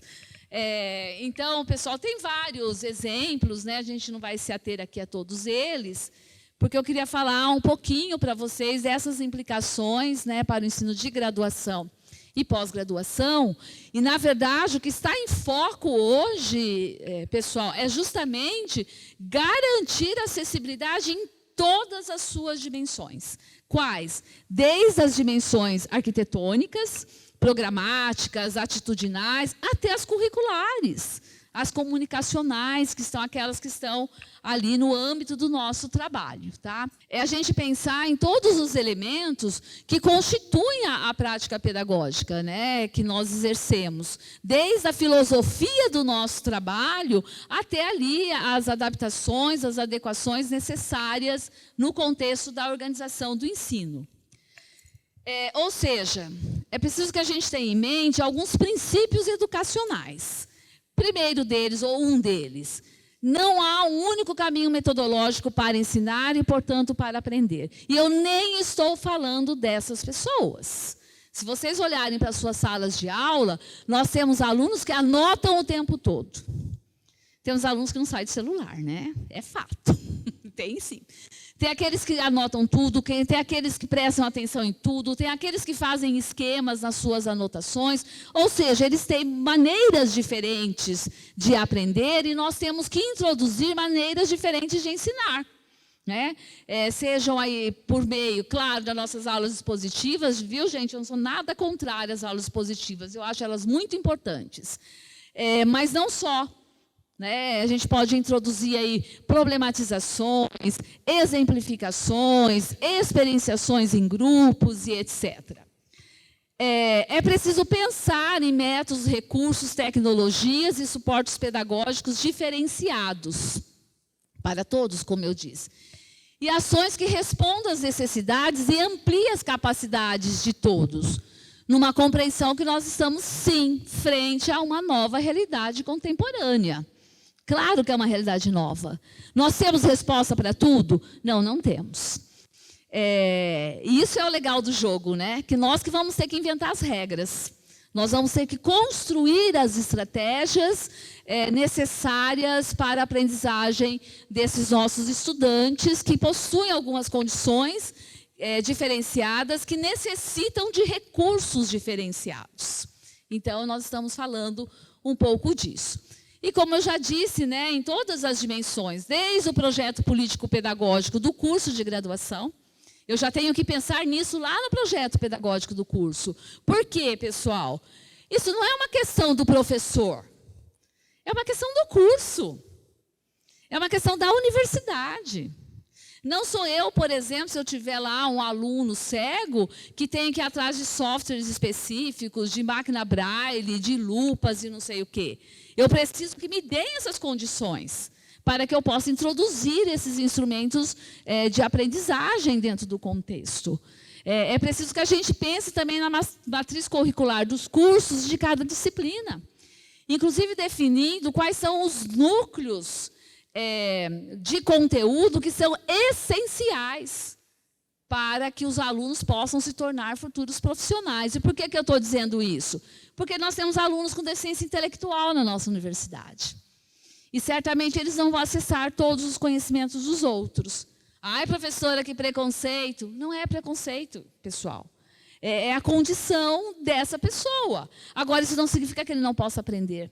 Né? Existem relatos de pessoas com síndrome de Down que, às vezes, ficaram 7 anos para fazer o curso de pedagogia. Mas fizeram. Precisaram de apoio, monitoria, de condições específicas. Então, onde que eu vou resolver isso? No PPP, na matriz curricular da disciplina. E, claro, nós não estamos isentos da nossa obrigação na gestão do currículo na sala de aula. O que é que eu estou oferecendo para os meus alunos? E olha que vocês são aqui uma geração nova, que estão chegando. Eu também sou nova, tá, gente? Nós somos novas mentalmente, digamos assim. Que estão chegando à universidade com novas ideias, com conhecimento de tecnologia que nós não tínhamos quando nós aqui chegamos na universidade, né, Cândida? Não tínhamos. Vocês já trazem instrumentos muito importantes de diferenciação de aula, que é absolutamente necessário que façam uso disso, né? Então, pensando como tratar esses conteúdos de ensino e pensando na aprendizagem colaborativa. Né? Como é que um colega pode ajudar o outro? Como é que eu construo parcerias no contexto da sala de aula? Que tipo de apoio este meu aluno com TEA pode encontrar no seu colega? E etc. Né? Então, nós temos hoje, teoricamente, uma perspectiva que é o desenho universal para a aprendizagem, que é, inclusive, um conceito que vem aí da arquitetura, da própria engenharia civil, no sentido de pensar ambientes que sejam já formatados para todos.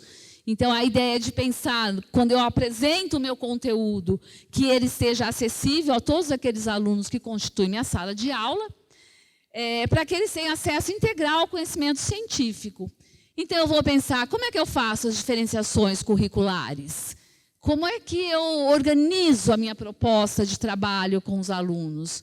Nos aspectos de comunicação, se eles são usuários desses elementos de Libras, de AASE, de implante coclear, de comunicação alternativa, que nós temos alunos PC não falantes, né, que eles têm a dificuldade de comunicação, mas não têm a dificuldade de intelectualidade.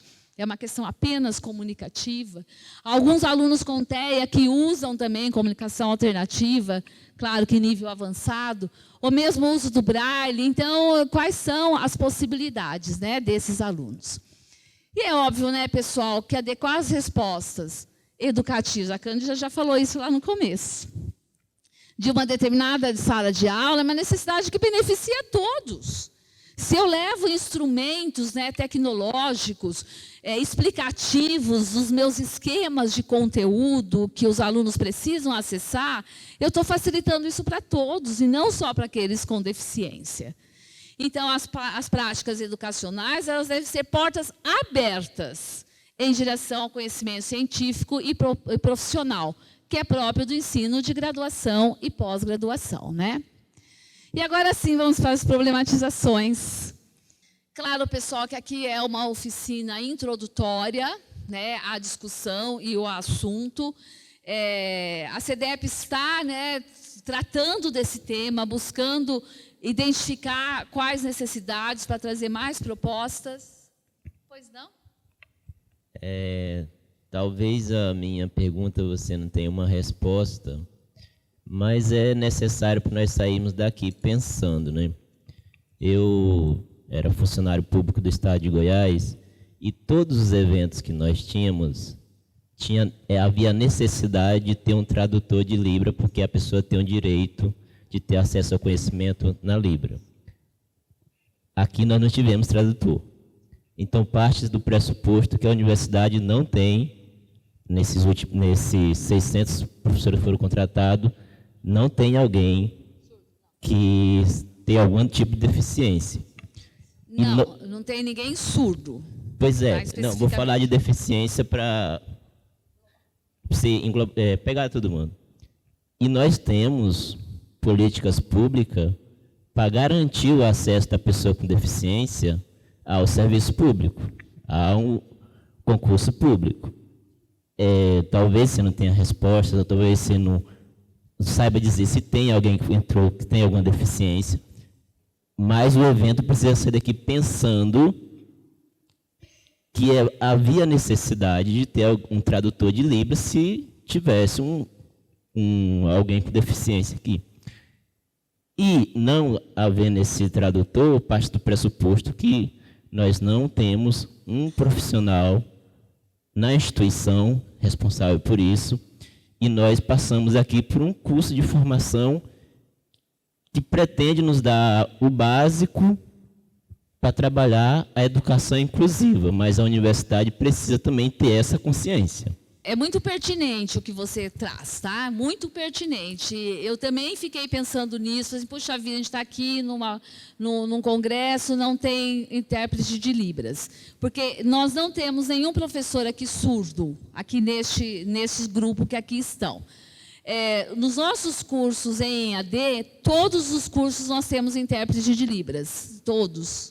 Não o departamento, não, se você perguntar todos os departamentos, não, mas eu vou até adiantar aqui um pouquinho, que eu queria dizer para vocês que a Unesp ela tem uma política de educação inclusiva já desde 2011, que foi a implantação da Comissão Permanente de Acessibilidade, que é o CEPAI, e hoje nós temos também o CAD, que é a Coordenadoria de Ações Afirmativas, Diversidade e Equidades, que inclusive tem vários, vocês entrarem no site, tem vários cursos.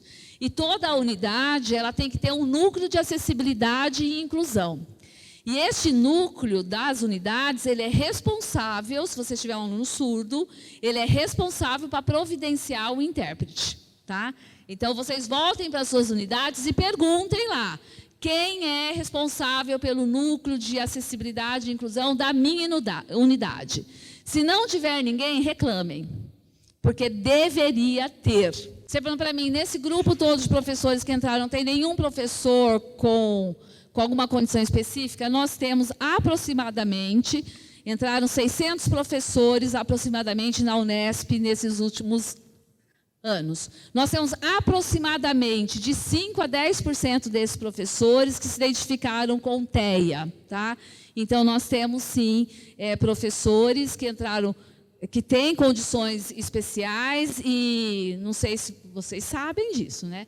A CPA está fazendo acompanhamento dos estágios probatórios, então a gente tem a identificação desses professores e estamos acompanhando a inserção deles nas unidades. E ela tem sido muito boa.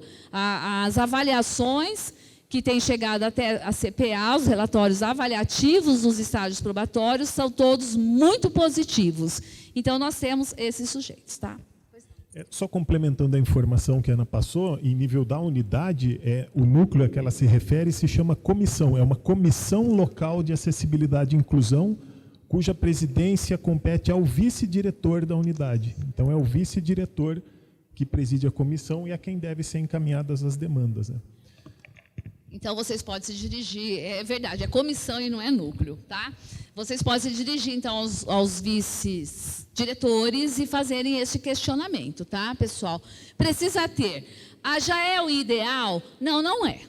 Claro que não é. Mas são questões que estão sendo constituídas na nossa universidade, e há hoje uma proposição que vem desde a proposta reitoral até aos colegiados existentes, de se pensar nessa situação. Então, como você bem disse, temos que sair daqui pensando nisso, pensando nessas possibilidades. Bom dia, eu sou o Diogo, lá de Ilha Solteira, e aí a minha dúvida e preocupação é o seguinte: chegando na universidade um aluno, aluna com deficiência intelectual, como professor trabalhar com esse aluno, em virtude às vezes do grau dessa deficiência intelectual, pensando no profissional que vai ser formado. Por exemplo, a gente sabe que o vestibular hoje, o vestibular que antes selecionava os alunos, aí tinha a parte escrita, as questões dissertativas, as questões alternativas, era uma forma de você selecionar e, de certa forma, esses alunos não tinham acesso à universidade. E hoje o meio de inclusão nas universidades tem questões do Enem, totalmente, né, alternativas, e às vezes esses alunos eles ingressam no chute, né, como eu já tive caso de pessoa que ingressou, passou por um processo, mas assim, você sabia que ela não tinha condição de ter respondido aquelas perguntas e foi no chute. E aí chega na universidade, você tem que trabalhar com questões para adaptar até mesmo o conteúdo. E aí como lidar com esse profissional que está sendo formado, ou existe um certificado, uma diplomação que ele receba reportando essa condição dele? Muito boa a sua pergunta, Diogo. Eu vou responder em 2 aspectos, tá? Hoje, os alunos que chegam até nós, eles são alunos diferentes de 10 anos atrás, né? Muitos de vocês estão chegando na Unesp, mas já têm carreiras em outras universidades, eles são muito diferentes. Eles são mais dispersos, eles são mais desinteressados, falando genericamente, tá, pessoal? Então, nós já temos um grande desafio, porque, sim, tem alunos que chegam às nossas salas de aula com defasagem de conhecimento curricular mesmo, né? Na área da matemática, na área até da língua portuguesa. A gente está enfrentando isso. Então, isso é uma questão, né, de como nós, universidades ou nossas unidades, lidamos com essa condição que é mais geral. Agora, você traz uma outra pergunta mais específica, que é a questão da deficiência intelectual. O que é preciso ser feito? Eu mencionei ligeiramente, mas algo que está na matriz curricular da minha disciplina, eu tenho que pensar o que é nuclear. O que é que este aluno tem que aprender necessariamente dentro deste conteúdo?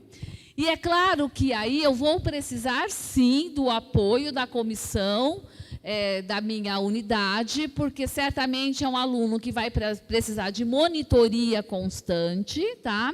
De além de estar nas nossas aulas, ele tem no contraturno, ou em alguns momentos da sua formação, um suporte maior, que possa refazer o seu caminho, o caminho do conteúdo que você trabalha, fazer adequações. Então, é preciso que ele seja atendido nessa direção, né, além da sua sala de aula. Existe uma certificação específica? Não. O aluno que chegar ao final da graduação, ele vai receber o diploma que está graduado naquela área. E isso o habilita ao exercício profissional. O que tem acontecido na área da deficiência intelectual no campo do trabalho, que a gente já pode observar. Eles saem, sim, com a formação, com o diploma, mas chega no exercício do seu trabalho, eles também vão ter monitoria. Então, a gente já está tendo esse movimento também em alguns, lógico, né, pessoal, alguns setores trabalhistas. Por exemplo, na Unesp, de Marília, a gente formava muitas professoras cegas, porque a gente tinha lá habilitação em deficiência visual. Elas têm o pleno direito ao exercício da sua profissão como professora, porém, elas precisam também do apoio de um auxiliar, por não ter, né, aí a visão. Vejam, Diogo, são coisas que a sociedade está começando a discutir e a se organizar, no sentido de como é que nós podemos lidar com esses sujeitos que chegam à universidade e possuem aí deficiência intelectual, que dentro das características é a que afeta mais diretamente os processos de reflexão, de raciocínio, de linguagem, que, portanto, poderão ter maiores dificuldades, né? Só para encerrar, por favor, Rodrigo, o último slide. 2 minutos, gente, pode passar.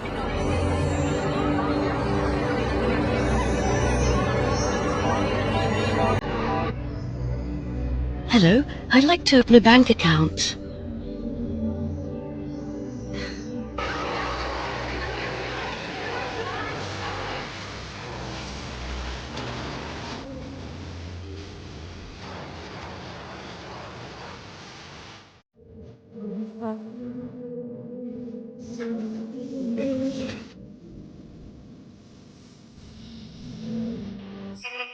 Access for everyone. When your world lights up, EDF. Pessoal, acho que a gente inverteu um pouquinho o olhar, né? Pensar também do ponto de vista dessas pessoas. Muito obrigado pela atenção de vocês, tá? Muito obrigada. Gostaria de agradecer cada um de vocês e gostaria de agradecer, em nome do professor Júlio, toda a equipe da coordenadoria que possibilitou essa conversa que estivemos com vocês. E seguimos aí à disposição para o que precisarem, tá bom? Sucesso, bom trabalho e que recebam muitos estudantes com deficiência.